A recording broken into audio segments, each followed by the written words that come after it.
அம்பேத்கர் சட்ட பல்கலைக்கழகத்திற்கு துணைவேந்தர் தேடுதல் குழுவை தமிழ்நாடு அரசு அமைத்திருக்கிறது. அண்மை செய்தியாக திரையில் பார்க்கிறோம். உச்சநீதிமன்ற தீர்ப்பை தொடர்ந்து புதிய சட்டத்தின்படி 3 பேர் கொண்ட தேடுதல் குழு என்பது அரசால் அமைக்கப்பட்டிருக்கிறது. கூடுதல் விவரங்களை வழங்குவதற்காக செய்தியாளர் பிரபாகரன் இணைப்பில் இருக்கீங்க. விவரங்கள். தமிழ்நாடு டாக்டர் அம்பேத்கர் சட்ட பல்கலைக்கழகத்திற்கான துணைவேந்தரை நியமிப்பதற்கான தேடுதல் குழுவை அமைத்து தமிழ்நாடு அரசு இதழில் வெளியிட்டிருக்கின்றது.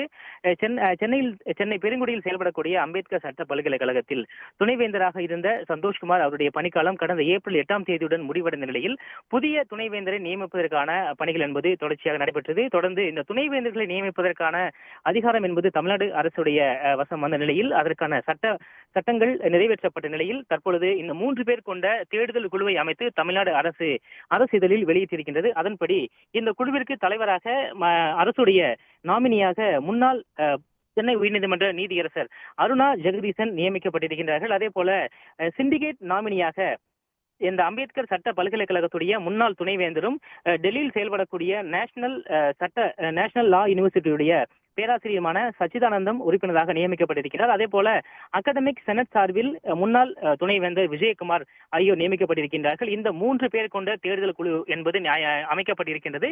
அரசு இதழில் வெளியிடப்பட்டிருக்கின்றது. தொடர்ந்து 6 வார காலத்திற்குள்ளாக இந்த குழுவினர் பல்வேறு தரப்பிடமிருந்து இந்த குழுவிற்கு இந்த தகுதியான பேராசிரியர்கள் விண்ணப்பிக்கலாம். அதன் தொடர்ச்சியாக இந்த முழுமையான விண்ணப்பங்களை பரிசீலனை செய்து அதிலிருந்து 3 பேர் கொண்ட அந்த துணைவேந்தர்கள் பட்டியல் என்பது தமிழ்நாடு அரசுடைய கையில் ஒப்படைக்கப்படும். அதற்கு முன்பாக இதுக்கு 6 வார கால அவகாசம் என்பது கொடுக்கப்படும். பேராசிரியர்கள் கொடுக்கப்பட்டிருக்கக்கூடிய தரவுகள், அவர்கள் பற்றிய தரவுகள், அவர்களுடைய ஆராய்ச்சி படிப்புகள், அவர்களுடைய அனுபவங்கள் என பல்வேறு தரவுகளை முழுமையாக ஆராய்ந்து அதன் பின்பாக நேர்காணல் முடித்து 3 பேர் கொண்ட இந்த இறுதி பட்டியல் என்பது தமிழ்நாடு அரசின் கையில் ஒப்படைக்கப்படும். அதே போல மேலும் இந்த தஞ்சை தமிழ் பல்கலைக்கழகத்துடைய துணைவேந்தருடைய நியமிப்பதற்கான தேர்தல் குழுவும் அறிவிக்கப்பட்டிருக்கின்றது. அதற்கான நியமன அந்த அறிவிப்பாணை அரசு இதழில் இன்றைய தினம் வெளியிடப்பட்டிருக்கின்றது. அதன்படி 5 பேர் கொண்ட குழு என்பது அமைக்கப்பட்டிருக்கின்றது. அதில் முன்னாள் நீதியரசர் KBK வாசுகி மற்றும் முன்னாள் IAS அதிகாரி தீனமந்த் ஆகியோர் அரசு சார்பில் நியமிக்கப்பட்டிருக்கின்றார்கள். ஆட்சி மன்ற குழுக்களின் சார்பில்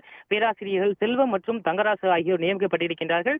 பேரவை சார்பில் முனைவர் ராசேந்திரன் ஆகியோர் கொண்ட 5 பேர் குழு கொண்ட தேர்தல் குழு அமைக்கப்பட்டிருக்கின்றது. இந்த குழு முழுமையாக விண்ணப்பங்களை பரிசீலித்து இறுதியாக 3 பேர் கொண்ட துணைவேந்தர் அந்த தேர்தல் பட்டியலை அரசிடம் ஒப்படைக்கும். அதிலிருந்து ஒருவரை துணைவேந்தராக தமிழ்நாடு அரசு நியமிக்கும்.